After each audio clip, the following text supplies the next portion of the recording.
YouTube channel. வாங்க இன்றைக்கு கிளாஸ்க்கு போய் பார்க்கலாம்.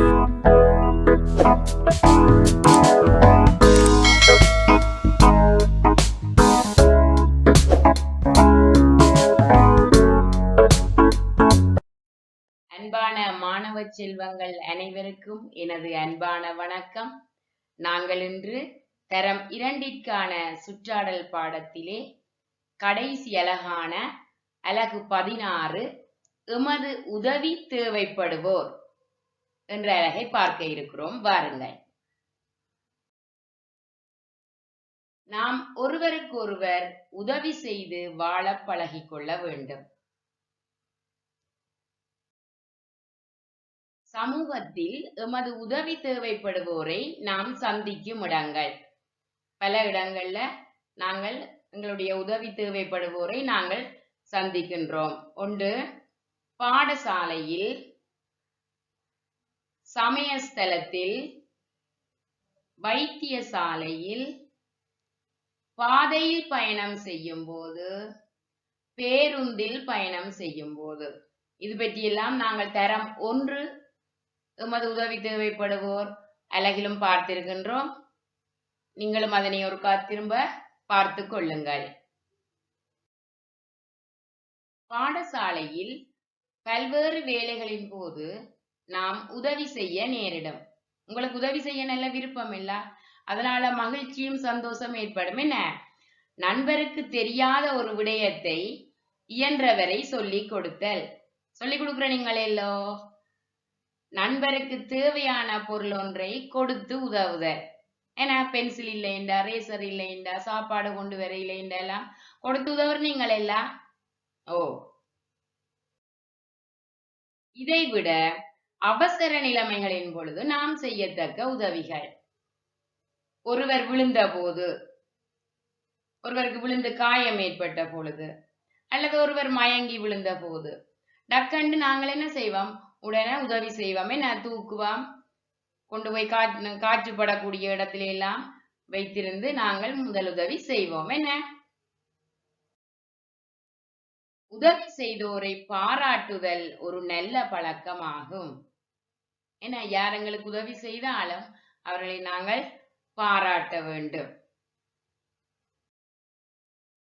உதவி பெறும் போதும் உதவி புரியும் போதும் நடந்து கொள்ள வேண்டிய விதம்.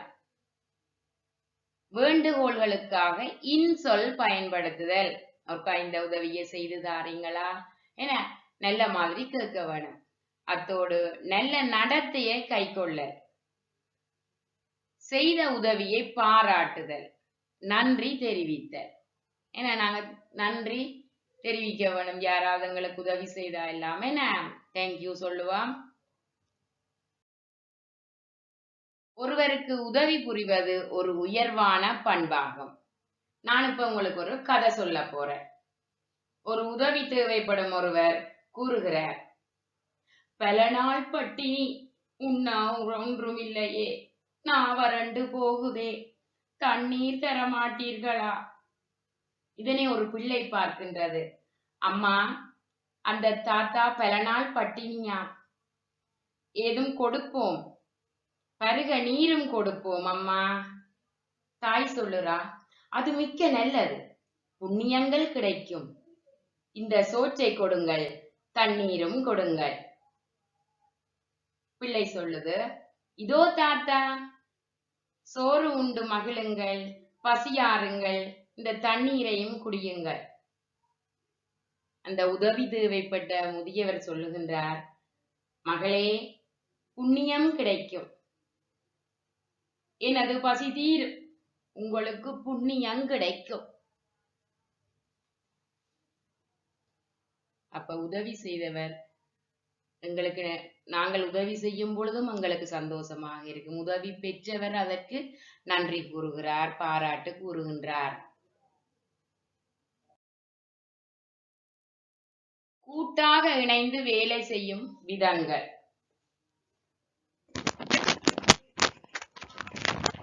பாருங்க, கூட்டாக இணைந்து வேலை செய்யும் விதங்கள் பிராணிகளும் செய்கின்றன கூட்டாக. எறும்பு கூட்டம் உணவு துணிக்கே இழுத்து செல்லல். பாருங்க, எப்படியாக உணவை ஒற்றுமையாக இழுத்து செல்கின்றதென்று தேனீக்கள் வதை கட்டும் விதம் தெரியுதல்ல உங்களுக்கு? தேன்கூடு பார்த்துருக்கிறீங்களோ? என்ன அடுத்து பாதை அமைத்தல் பணியில் மனிதர் வேலை செய்தல் பார்த்திருப்பீங்கள். என்ன ரோட்டு போற இவ்வளவோ தொழிலாளர்கள் அதிலே பங்கு பெற்றுத்தான் அந்த வீதிகளை எங்களுக்கு போட்டு தருகிறார்கள். கூட்டாக இணைந்து வேலை செய்கின்றார்கள். பாருங்க, பண்டை காலத்திலே கூட குளங்கள் கோயில்கள் எல்லாம் மக்களாலே ஒற்றுமையாக கூட்டாக வேலை செய்யப்பட்டன.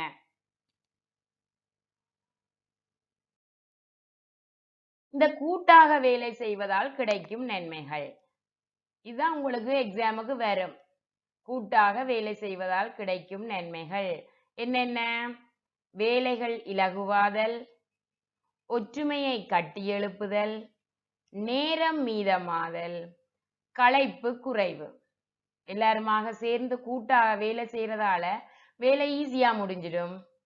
ஒற்றுமையாக எல்லாரும் செயற்படலாம். அப்ப செயற்படும் பொழுது நேரம் மிச்சமாகும், களைப்பும் குறைவு. விளங்கினதெல்லோ? அடுத்தது பாருங்க, நாம் எமது நாளாந்த வேலைகளின் போது கூட்டாகவும் ஒற்றுமையாகவும் சமாதானமாகவும் வேலை செய்ய வேண்டும். இப்படி செய்வதனால இது எமது முன்னேற்றத்திற்கு காரணமாகும், அவசியமும் ஆகும். வெற்றி அடைவதற்காக ஒத்துழைத்து ஒற்றுமையாக செயற்பட வேண்டும். விளங்குதல்லோ? அடுத்தது பாருங்க, மற்றொருவருக்காக நாம் செய்யத்தக்க உதவிகளும் அவ்வாறு செய்வதன் முக்கியத்துவமும். இன்னொரு ஆக்களுக்காக நாங்கள் உதவி செய்ய போறோம். நன்கொடையாளர்களிடமிருந்து புத்தகங்கள் பெறுதல். கிராமத்தில் நகரத்தில் விசேட நபர்களிடமிருந்து, பாடசாலை ஆசிரியர்களிடமிருந்து, பாடசாலை மாணவர்களிடமிருந்து நாங்கள் உதவிகளை பெற்று இன்னொருவருக்கு கொடுப்போம். அவ்வாறு சேகரித்த புத்தகங்களை பாடசாலைக்காக மாணவருக்காக வழங்குதல். தெரியுதா படம்? என்ன? நன்கொடையாளர்களிடமிருந்து பெற்று மாணவர்களுக்கு வழங்குதல். சரியோ?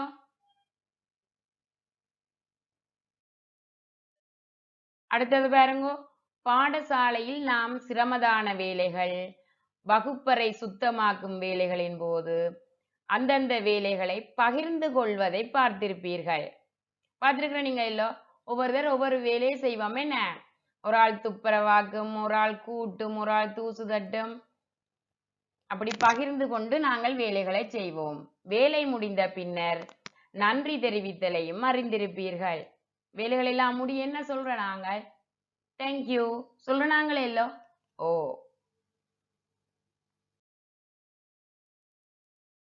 இந்த அலகுடன் இந்த தரம் 2ற்கான எல்லா அலகுகளும் நிறைவு பெறுகின்றன. நாங்கள் தரம் 3ற்கான புதியதொரு அலகிலே உங்களை சந்திக்கின்றேன். தேங்க்யூ, பாய். இந்த வீடியோ உங்களுக்கு பிடிச்சிருந்தா லைக் பண்ணுங்க, ஷேர் பண்ணுங்க, சப்ஸ்கிரைப் பண்ணுங்க.